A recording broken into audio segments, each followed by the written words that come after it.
축복합니다. 축복합니다. 금복 받읍시다. 축복 받으시다. 할렐루야. 아멘. 자, 오늘 하나님 말씀 한번 고백합시다. 예수님은 부활의 첫 열매이십니다. 예수님은 부활의 첫 열매이십니다. 예수님은 부활의 첫 열매입니다. 예수님은 부활의 첫 열매입니다. 혹시 우리 여러분 사과나무에 사과가 열린 것을 나무를 본 적 있어요? 사과나무 본 적 없어요? 그럼 무슨 열매 맺힌 걸 본 적 있어요? 감나무, 그지? 감나무는 주변에 있잖아. 감나무 감이 열린 거 본 적 있죠? 그렇죠? 근데 감나무가 감이 열리려 그러면 어느 날 갑자기 뿅 하고 열리는 게 아니라 꽃이 피고 그 다음에 꽃 안에 열매가 이렇게 보여지면서 열매가 감 열매가 맺혀지게 되죠. 그런데 모든 열매 맺는 나무들이 나무를 심자마자 바로 열매가 맺혀지는 건 아니에요. 나무를 심어서 나무가 자라고 그 다음에 어떻게 돼요? 꽃이 피고 그리고는 열매가 맺혀지게 돼요. 그래서 처음으로 열매가 딱 맺혀지면 그 나무를 심은 사람은 너무너무 기쁘겠죠. 왜냐하면 드디어 이 나무가 열매를 맺게 되었다라고 기뻐합니다. 그러면서 이제 이번 해에 열매가 맺었으니까 내년에도 열매를 맺겠다라는 그런 기대감이 있는 겁니다. 그래서 자, 오늘 말씀은 어떤 내용이냐면 예수님이 부활이 된 얘기잖아요. 오늘이 무슨 주일? 부활주일. 부활주일. 자, 저기는 지금 이스라엘 나라의 지도예요. 이스라엘 나라의 지도인데 이스라엘 나라는 크게 북쪽에 있는 갈릴리 바다와 남쪽에 있는 사해 바다. 우리가 성경에는 바다로 되어 있지만 실질적으로는 호수예요. 호수. 위에는 갈릴리 호수와 밑에는 사해라는 죽은 호수가 있는데 그 가운데 사해 바다 왼쪽에 저기 보니까 예루살렘이라는 곳과 베다니라는 곳이 있어요. 오늘 함께 읽어본 성경 본문에 11절 말씀 보니까 예수님이 이제 베다니라는 동네에 누가 살고 있었냐면 마리아, 나사로, 마르다라는 세 남매가 살고 있었어요. 그러던 어느 날 병들어서 누가 죽게 되냐면 나사로가 병들어 죽게 됩니다. 나사로가 병들어 죽게 되는데 저 동네가 베다니라는 동네예요. 이 동네에서 나사로와 그 다음에 마리아와 마르다가 살고 있었는데 어느 날 갑자기 누가 병들었다고요?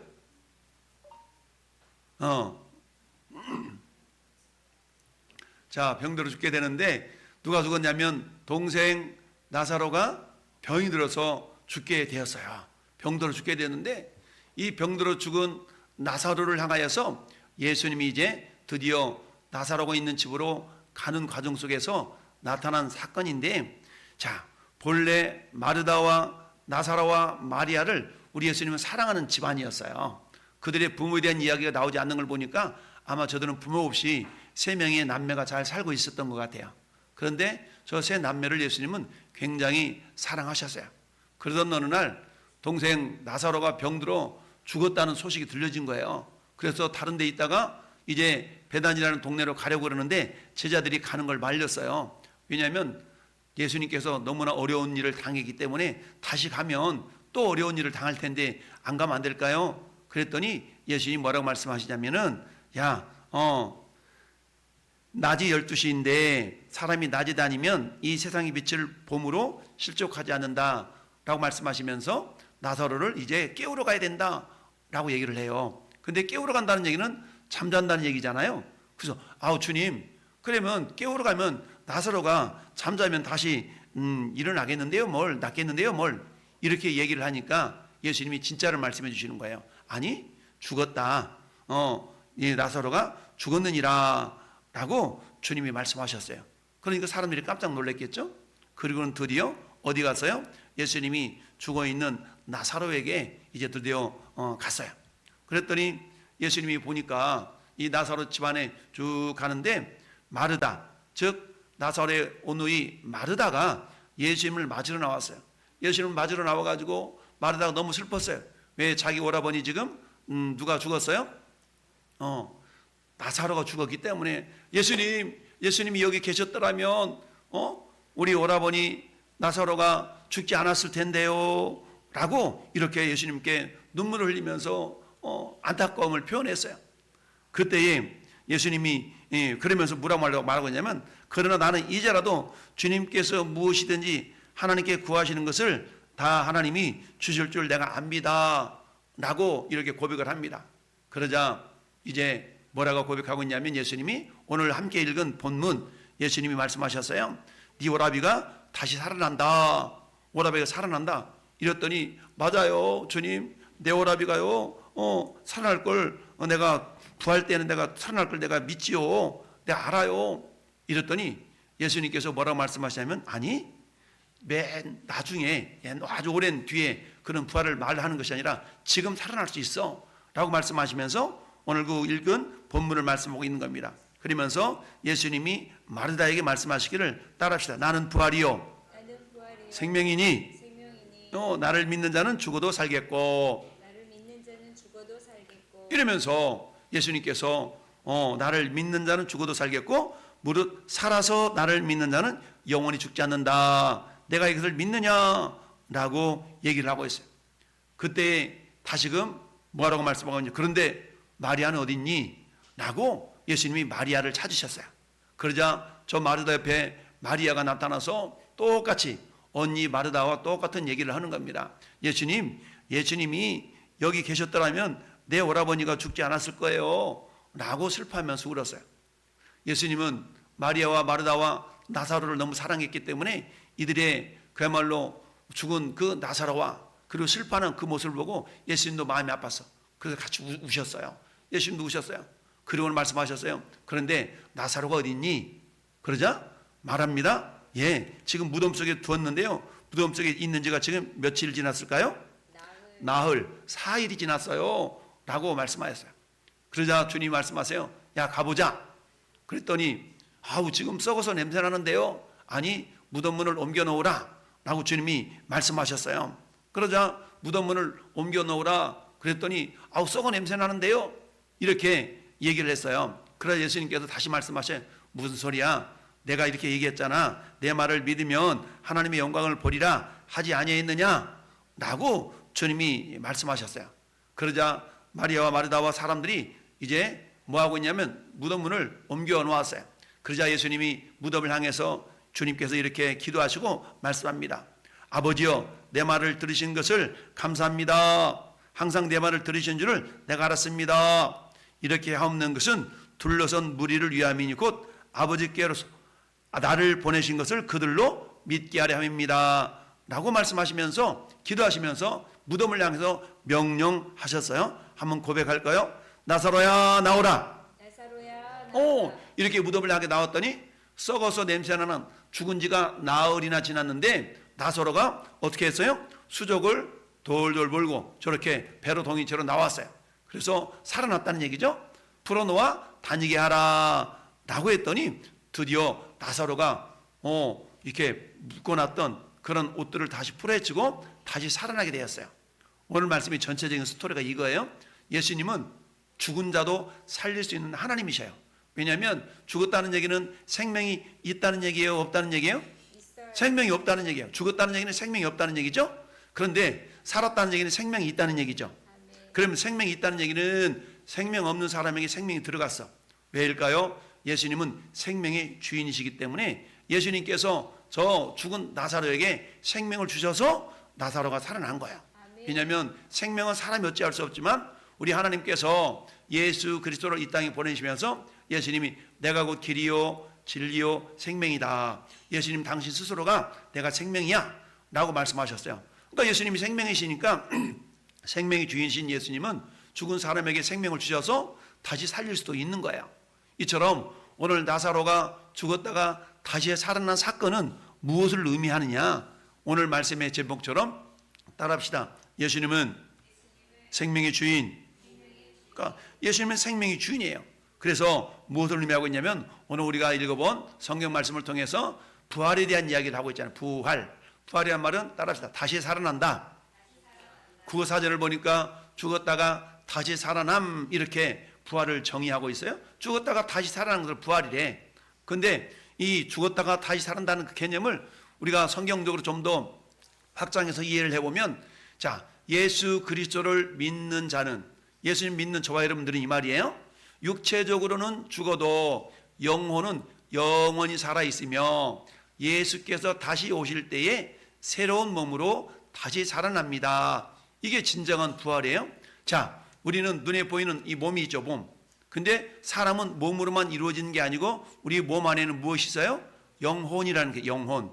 영혼은 눈에 보이지 않아요. 여러분, 공기가 보여 안 보여? 안 보이지만 공기가 있잖아요. 목사님 목소리, 여러분 목사님 목소리가 보여요 안 보여요? 안 보여요. 그렇지만 목소리가 존재하죠. 여러분 전화하면 전파가 가잖아요. 전파. 텔레비전을 틀면 전파가 있잖아요. 전파는 보여 안 보여? 안 보여요. 전기도 눈에 안 보여요. 그러나 스위치를 켜보면 전기가 있는 걸 알 수 있지 않습니까? 마찬가지로 우리 하나님은 눈에 안 보이지만 존재하시는 것처럼 우리 마음속에는 눈에 안 보이지만 영혼이라는 게 있어요. 영혼? 이 영혼은 우리 몸속에 있다가 우리 몸이 죽으면 영혼이 빠져나가요. 영혼이 빠져나가서 어디 가냐면 영원한 천국에 가든지 영원한 지옥에 가든지 두 간대로 가게 돼 있어요. 그런데 예수님을 믿으면 우리의 영혼은 영원한 천국에서 영원히 살아있는 거예요. 그런데 영원한 천국에 살아있었던 우리의 영혼이 몸을 입을 때가 있어요. 몸. 그 몸은 이 몸과는 다른, 따라합시다, 부활의 몸. 부활의 몸으로 살아있는 그런 영혼과 함께 하나가 되는 날이 있어요. 언제냐면 예수님이 이 땅에 오실 때. 이걸 뭐라고 하냐면은 부활이라고 말하는데, 이 부활이 우리 영혼과, 부활된 몸이 영혼과 하나가 될 날이 있어요. 그런데 성경은 두 종류의 부활이 있다고 말씀해요. 따라합시다. 두 종류의 부활이 있다고 말씀해요. 첫 번째 부활은 따라합시다. 생명의 부활. 두 번째 부활은 심판의 부활. 요한복음 5장 29절 말씀 보니까 같이 읽어볼까요? 시작. 선한 일을 행한 자는 생명의 부활로, 악한 일을 행한 자는 심판의 부활로 나아오리라. 아멘. 여러분, 두 종류 부활을 말하고 있어요. 생명의 부활과 심판의 부활을 말씀하고 있죠. 그러면 생명의 부활이라는 것은 뭐냐? 예수님을 믿는 사람들이, 예수님을 믿고 있는 사람들이 우리가 죽으면 육체는 흙으로 만들어졌기 때문에 흙으로 돌아가요. 그런데 우리의 영혼은 영원한 천국에 가 있거든요. 영원한 천국에 가 있었던 우리의 영혼이 예수님이 재림하실 때에 썩어 없어졌던 몸이 부활의 몸을 입고 영원한 천국에 있는 영혼과 하나가 돼요. 그래서 영원한 천국에서 우리 하나님과 영원히 사는 것을 뭐라고 말하냐면 생명의 부활이라고 얘기해요. 그런데 예수님을 믿지 않는 사람들은 심판의 부활인데, 예수 믿지 않고 죽으면 몸은 썩어서 흙으로 돌아가지만 몸 안에 있었던 영혼은 지옥으로 가 있는 거예요. 영혼이 지옥에 가 있어요. 그래서 예수님이 재림하신 날 그 지옥 가 있었던 영혼의 몸도 부활을 하는 거예요. 근데 그 부활의 몸은 저 지옥에 있는 몸과 합쳐져서 영원한 지옥에서 고통 가운데 있는 거예요. 그래서 이 사람을 심판의 부활을 한 사람이라고 표현하는 겁니다. 그래서 두 종류의 부활이 있는데, 영원한 천국에 들어가는 생명의 부활과 영원한 지옥에 들어가는 심판의 부활이 있는 거예요. 그러면 오늘 나사로가 예수님이 사랑하셔서 부활했잖아요. 이것은 영원한 생명의 부활을 우리가 미리 본보기로 보여준 사건이에요. 예수님을 믿지 않으면 영원한 지옥에 가는 심판의 부활을 맞이하지만, 이 나사로가 죽었다가 살아난 사건은 영원한 천국에 들어가는 생명의 부활을 이렇게 모범으로 보여준 사건이거든요. 이 모범의 사건을 또 예수님은 어때요? 죽으셨다가 예수님이 다시 살아나심으로 우리에게 그 모습을 보여주셨어요. 그래서 고린도전서 15장 말씀에는 뭐라고 표현하고 있어요? 예수님은 부활의 첫 열매가 되셨다라고 말씀하셨잖아요. 그래서 예수님 부활의 첫 열매가 되시는데, 이 모습은 엔터 쳐보세요. 자, 예수님의 부활이라는 것은 우리 첫 번째 읽어볼까요? 시작. 예수님은 분명히 십자가에서 죽으셨습니다. 예수님 어디서 죽으셨어요? 십자가 분명히 죽으셨어요. 그 다음에 어때요? 죽으신 예수님을 어떻게 하셨어요? 분명히 무덤에 묻으셨어요. 무덤에 계셨어요. 그리고 세 번째, 예수님은 분명히 어때요? 다시 살아나셨어요. 이게 부활이에요. 예수님은 죽으셨지만 사흘 만에 다시 살아나셨어요. 그리고 그 예수님은 지금 어디 계셔요? 하늘에 계셔요. 하늘에 계신 그 예수님은 이 땅에 분명히 다시 오십니다. 이 땅에 다시 오셔서 예수님을 믿는 저와 여러분들에게 영원한 부활을 우리에게 허락해 주셔요. 그래서 이 땅에서 예수님을 믿고 죽은 사람들이 새로운 몸을 입고 영원한 천국에 예수님과 함께 사는 그런 날이 반드시 있어요. 그런데 예수님이 이 땅에 오시는 날은 믿지 않는 사람들도 부활을 한다고 그랬어요. 그 사람들은 어떤 부활? 심판의 부활로 나타나서 영원한 지옥에서 고통을 당하는 거예요. 그런데 만일 우리가 살아있는 날들 동안에 예수님이 다시 오시면 어떻게 될까요? 우리의 몸은 부활의 몸처럼 아름다운 몸으로 변화가 되어져요. 그래서 이것도 우리가 변화라고 표현하는 거예요. 그래서 부활과 변화가 예수님이 이 땅에 오시는 날 일어나게 되는데, 예수님을 믿으면 영원한 천국으로 부활의 몸과 합쳐지는 것이고, 예수님을 믿고 있는 사람들이 살아있는 날 동안에 예수님이 재림하실 때는 우리는 영광의 몸으로 변화가 되어져서 역시 영원한 천국에서 주님과 함께 영원히 사는 거예요. 그럼 이 시간 함께 예배하고 있는 저와 여러분들은 심판의 부활을 맞이할까요? 영광의 생명의 부활을 맞이할까요?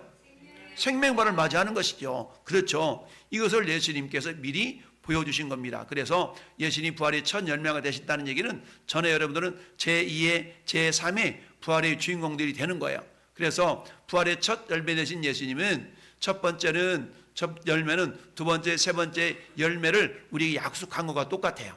따라서 예수님이 부활하셨다는 얘기는 이제 믿는 저와 여러분들의 또 다른 부활의 열매를 우리에게 주신다라는 얘기입니다. 그래서 예수님과 함께 영원한 천국에서 살게 되지요. 그래서 이 땅에서의 어려움을 이겨낼 수가 있는 겁니다. 왜냐하면 우리는 죽어도 다시 살기 때문에, 우리가 인생이 죽어서 끝이 아니고 죽어서 영원한 천국에 들어갈 수 있는 거예요. 그러나 예수님을 알지 못한 사람들은 어때요? 이 땅에 죽으면 영원한 지옥 가잖아요. 근데 우리는 예수님을 믿기 때문에 영원한 천국에서 우리 예수님과 함께 영원한 행복을 누릴 수 있는 그런 삶을 살기 때문에 이 땅에서 비록 내가 조금 힘들고 어려워도 그들 넉넉히 이겨낼 수가 있는 거예요. 왜냐하면 예수님과 천국에 사는 세월이 영원하기 때문이에요. 우리 이 땅에서 인생은 길어야 100년이잖아요. 근데 100년이라는 세월은 천국에서 예수님과 영원히 사는 세월에 비하면 눈곱만큼도 안 되는 거야. 아주 짧은 시간인 거예요. 이 짧은 시간 동안에 때로는 어려움도 있고 괴로움도 있지만, 그러나 영원히 예수님과 함께 기쁨으로 살 그날을 기대한다 그러면 우리는 이 어려움들을 잘 이겨낼 수 있을 줄 믿습니다. 그래서 우리 친구들, 여러분들 이 땅에서 예수님이 다시 오실 그날에 우리는 예수님과 함께 영원한 천국에서 생명의 부활로 기쁨을 누리는 날이 반드시 있습니다. 이걸 믿기 때문에 이 땅의 삶이 조금 힘들고 어려워도 넉넉히 이겨내는 그런 믿음의 주인공들이 부활을 믿는 우리 모든 성도 친구들 된 줄로 믿습니다. 이 부활의 믿음이 오늘 부활주의를 맞이해서 우리 모두에게 임하기를 예수님의 이름으로 축복합니다.